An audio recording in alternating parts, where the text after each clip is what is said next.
The gunslinger raised his weapon, but froze when he saw her cradling a newborn in blood-stained cloth. She didn't plead. She simply looked at him and said something that shattered everything he thought he knew. What happened next will shake even the coldest heart. But first, let's go back to the beginning. Delilah's breath caught in her throat, but she didn't cry. Not this time.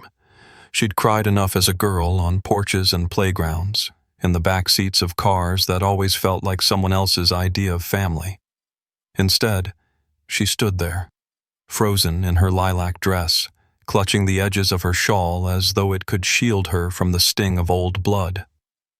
Bethany's mother, still in her pearls and church hat righteousness, turned away like she hadn't just branded her niece unworthy of memory. Her words didn't come out like venom. They came out like fact, polished, rehearsed, wielded with the precision of someone who'd practiced them in the mirror of superiority for decades. The room didn't go quiet. That's what struck Delilah most. No one gasped, no one turned, no one stepped in. The insult floated into the wood-paneled air and settled there, unnoticed by most but unforgettable to her. She scanned the crowd, searching for Bethany. Her cousin stood at the far end of the barn beneath draped white lace and mason jar lights, laughing into the shoulder of her groom. She wore ivory, not white, and her curls had been pinned into something that could pass in the magazines. For a moment, Delilah saw her as a stranger in a staged dream. Then Bethany looked up. Their eyes met. Just a second. Long enough for Delilah to see something flicker. Recognition, then hesitation, then retreat. Bethany turned her head. The moment sliced sharper than anything her aunt had said. Rejection dressed in silence. Delilah didn't leave right away. She stood near the back, her back straight, her eyes fixed on a crooked nail in the barn wall. She stayed for the ceremony, for the vows she couldn't hear over the humming in her ears. Her palms itched with the urge to disappear, to collapse into the earth beneath her feet, to become unremarkable dust in a field no one remembered. But she didn't, because even if they tried to erase her from the photographs, from the table charts, from the dance floor and the family stories, she was there, in her dress, in her skin, in her stillness. She was the proof that love had once existed in that family strong enough to create her, even if they spent their whole lives pretending it hadn't. And when the music started, Delilah turned and walked out, not defeated, but deliberate. Her heels clicking like punctuation marks on a sentence no one had the courage to read aloud. Clayton didn't move. His boots were still caked with trail dust, his coat damp from melted snow, and yet he stood as though rooted to the plank floor, watching her as if he'd stumbled into a dream stitched together with cloth and candlelight. Ellen's hands moved with the patience of someone who had lived through too many rushed goodbyes. Her fingers, steady despite the ache that surely ran through them, adjusted the baby's blanket again, smoothing the edge over his tiny shoulder. The child made a soft mewling sound and nestled deeper into the curve of her chest. She shifted slightly, instinctively, like she'd done this 100 times. Maybe she had. The room around them was warm, not from a fire, but from quiet purpose. A cradle carved from reclaimed wood sat near the window, half filled with fresh linen. Beside it, a rocking chair bore the frayed edges of use, marks left not by wear but by presence. The kettle on the stove hissed, and the scent of rosemary and milkweed hung in the air like a memory. Clayton's eyes swept the room unconsciously. He took in the rows of glass jars filled with herbs, the worn copy of Pilgrim's Progress open on the shelf, and a single framed photograph, faded at the corners, of a man in uniform beside a woman in a simpler time. The man wasn't him, and the woman, she had the same eyes as the one now nursing life into another. Ellen turned back to the stove, poured hot water over something in a ceramic mug. Her movements were unhurried, not because she didn't recognize the weight he carried, but because she did, and chose not to fear it. She held out the mug with both hands, offering it like a piece she had no expectation of receiving. "I don't ask what brought men to my door," she said gently, "only whether they leave better than they came." Clayton took the cup, more out of reflex than agreement. His hand brushed hers for a fraction of a second, rough skin meeting rougher, and he almost flinched. Not from pain, from recognition. That kind of calm doesn't come cheap, he thought. That kind of calm is bought in graves and long nights and heartbreak that leaves the voice soft, not shrill. The baby stirred, his tiny hand curling into a fist.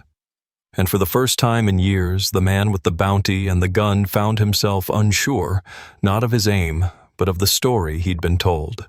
Clayton Briggs was not a man accustomed to doubt. He'd lived most of his life with his mind wrapped in iron certainty, his gun speaking louder than his conscience. But that week in Willow Creek, as frost thawed slowly from rooftops and sunlight angled gently across the clapboard buildings, something inside him unraveled, quietly, steadily, like a rope left to fray in the wind. Each morning he came to the edge of the clinic's porch and stood there, hat in hand, revolver holstered, silence thick between them.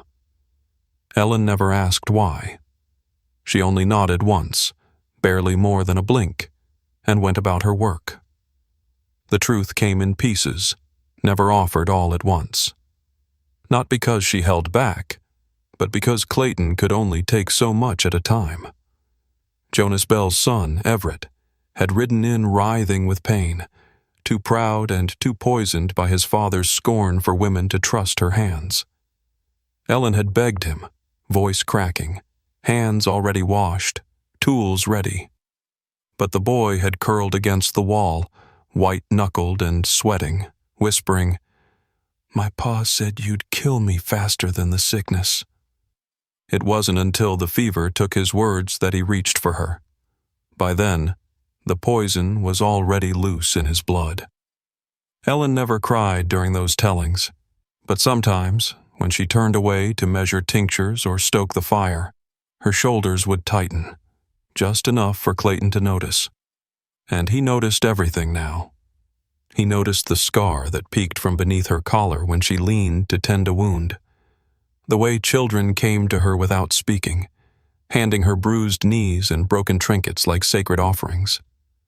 The way she stitched not just skin but dignity, quietly, invisibly, into every person she touched.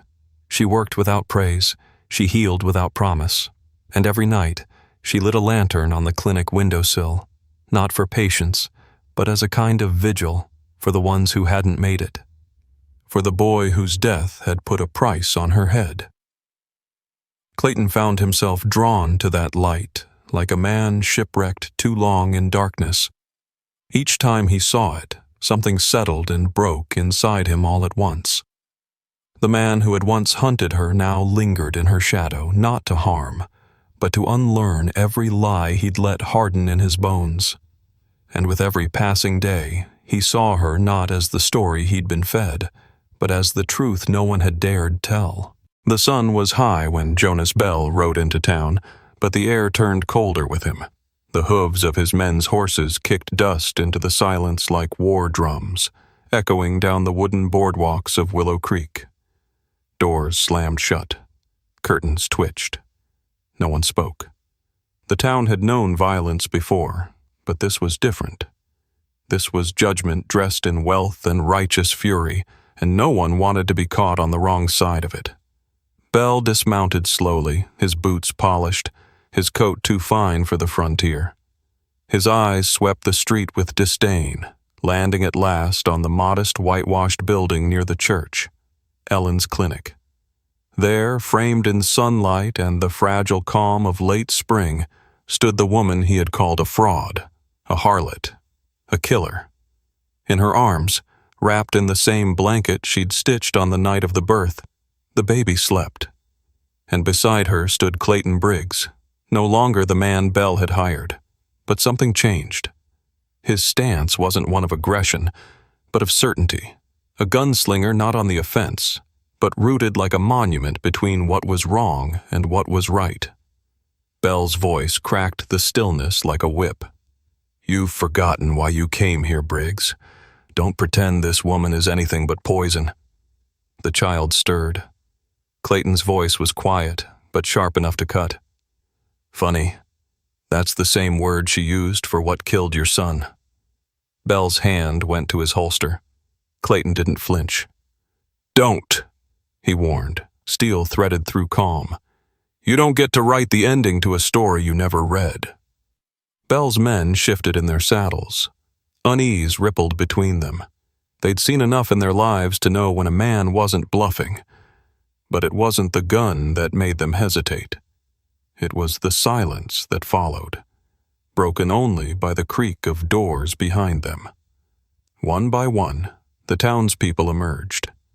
Old men with their hats pressed to their chests, mothers with toddlers clinging to their skirts. Even the boy from the blacksmith shop, who Ellen had stitched up after a mule's kick, stood there barefoot, chin high. No one shouted, no one raised a fist. They just watched. And in that watching, something shifted. Belle, for all his power, looked small. His fury, so grand in the echo chambers of his own land, found no audience here. No flames to catch, just stillness, just eyes. He muttered a curse, turned his horse, and left. No one stopped him. No one needed to. Clayton exhaled slowly, lowered his weapon. The weight didn't leave him, but it shifted, became something he could carry. And Ellen, still holding the child, looked up at him, not with surprise, but with quiet knowing. Justice hadn't come with bullets. It had come with presence, with choice, and this time it had chosen her.